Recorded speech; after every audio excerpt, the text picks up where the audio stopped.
Hello and welcome.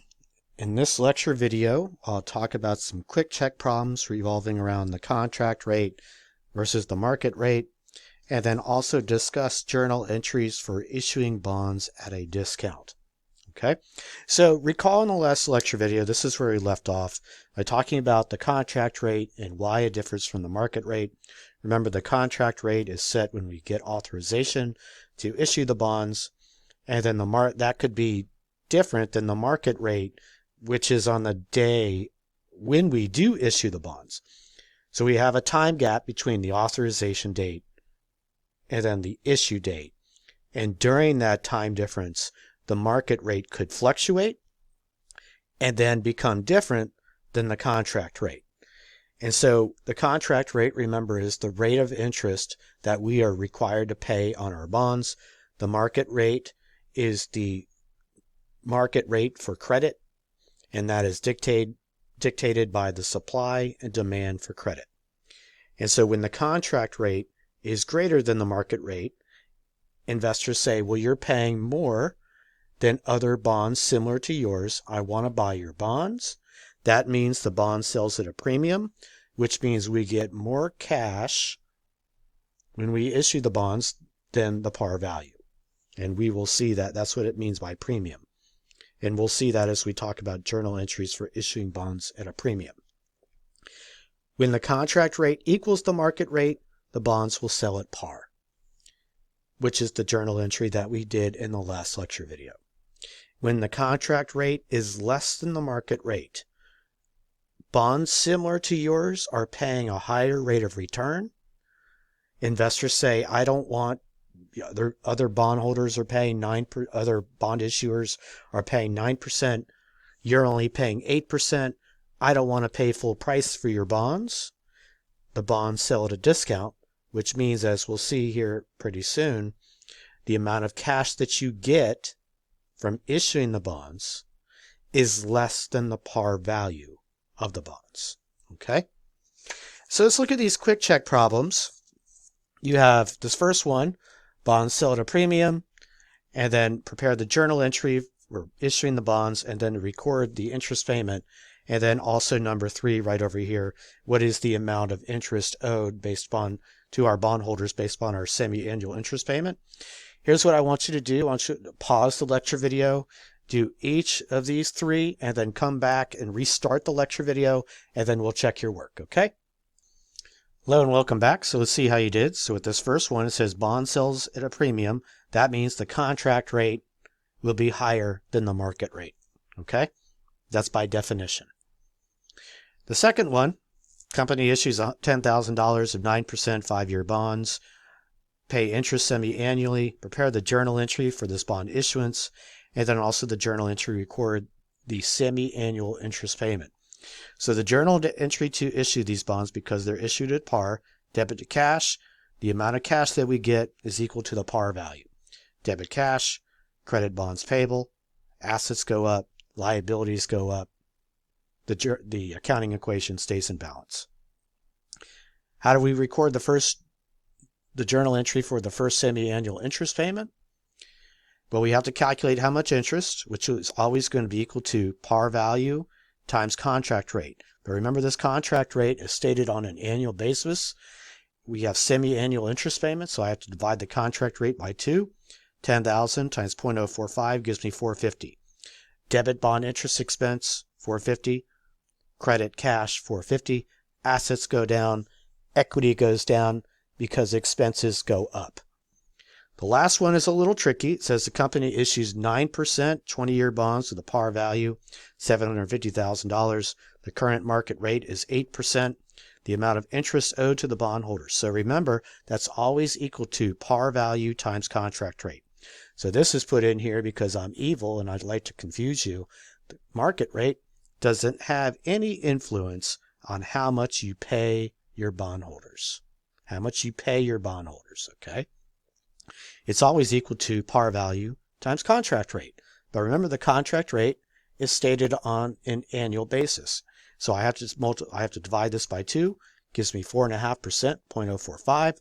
750,000 times 0.045 gives me B, 33,750. Okay, hopefully you got those right. So let's take a look at some journal entries on how to issue bonds at a discount.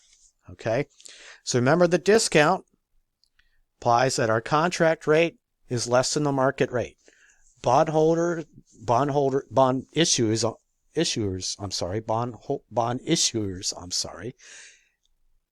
similar to us, companies that want to issue bonds, similar to us, are paying a higher rate of return than we are. So investors, bondholders, say, I'm not going to pay full price for your bonds. Okay, they're not going to give us par value for our bonds. So we issue those bonds at a discount. So let's take a look at this example.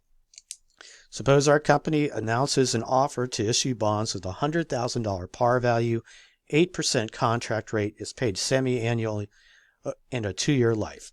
Also assume that the market rate is 10%. In this case, the bonds will issue at a discount. Contract is less than market. People don't want to pay full price. Bondholders won't pay full price. Okay. The issuance, this is how much cash we get. This is the price of the bonds. And we'll talk about how to compute this later. That's 96,454. Remember that when we issue bonds, we have two obligations. We have to, even though we're only going to get 96,454 in cash, we still have to pay back $100,000 at the end of its 2-year life, at the maturity date. We also have to pay back, so you have to pay back par value, and then we also have to make periodic, in this case semi-annual interest payments of $4,000 until maturity. How do I get $4,000? The contract rate times par value, but contract rate is 8%, par value is $100,000. This is semi-annual, so it's 4% every 6 months, $4,000. Okay, prepare the journal entry to record the issuance of these bonds. So when we look at that, we're going to debit cash for our 96,454, which is the price of the bonds, and that's how much cash we get. We will then credit bonds payable for the amount of the par value, because we still have to pay back $100,000 in 2 years. We still have to pay that back, even though we didn't get $100,000 in cash. We still have to pay this much back. Okay, now you know that from Accounting 101, debits must equal credits. So this is not a proper journal entry so far. I'm missing a debit. Okay, and the amount that I'm missing is the 100,000 minus the 96,454. I have to increase my debits by 3,546. And what I'm going to do is I'm going to debit an account called discount on bonds payable. Discount on bonds payable for 3,546 for my full journal entry. Debit to cash, debit to the discount on bonds payable, credit to bonds payable. Okay? Now when we look over here, let's talk about this discount on the bonds payable and how it looks on the balance sheet. Discount on bonds payable is not an asset. Okay, it's not an expense. It is a contra liability account. So let's think about that. What is the normal balance of a liability? It's a credit. What does contra mean? Opposite. What's the opposite of a credit? A debit. That's why it has the discount on bonds payable has a normal balance of a debit. So what we see over here is we have our bonds payable less our discount, and this is called the carrying value of the bond. That's called the carrying value of the bond. Okay?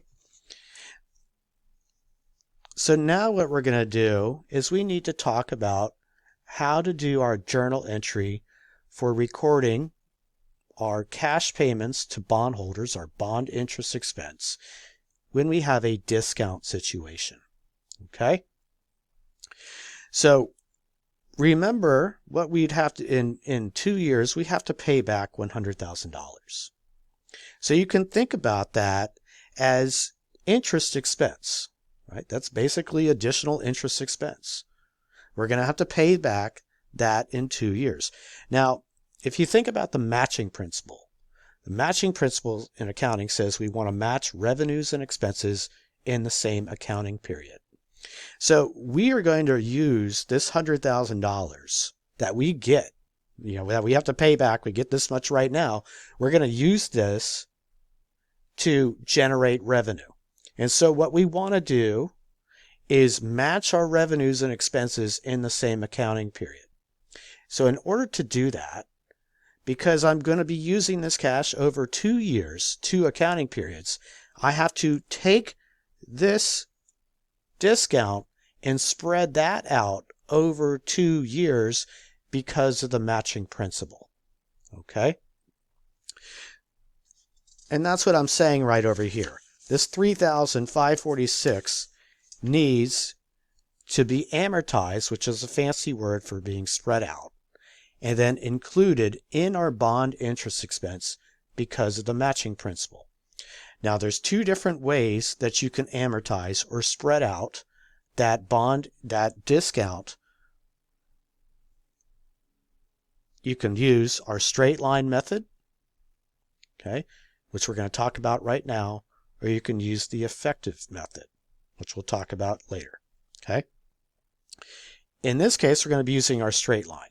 So in order to do that, what I'm going to do is I'm going to take the total amount of the discount, $3,546, and I'm going to divide it by the number of total bond interest payments that I have to make. How many bond interest payments do I have to make?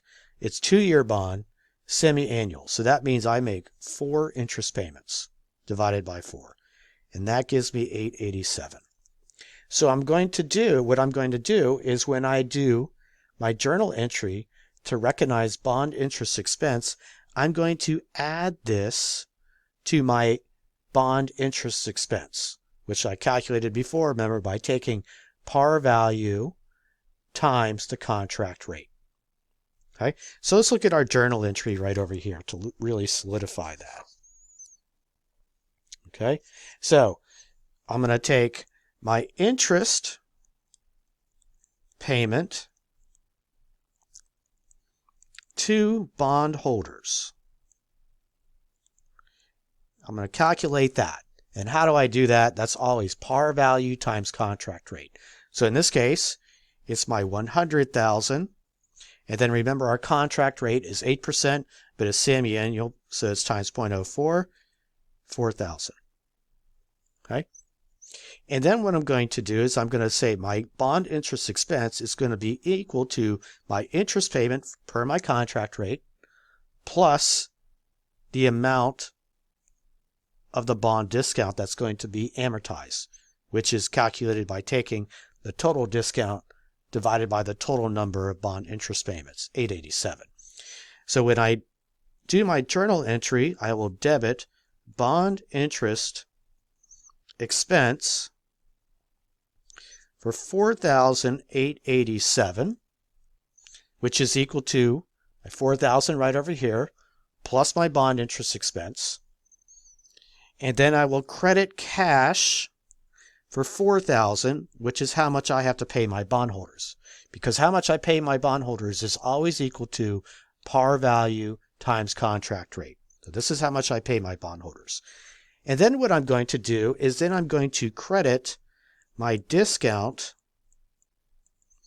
on bonds payable for $887. Now remember, that discount on bonds payable when we issued it was a debit. So when I credit it, what happens? It goes down. The total discount goes down, okay?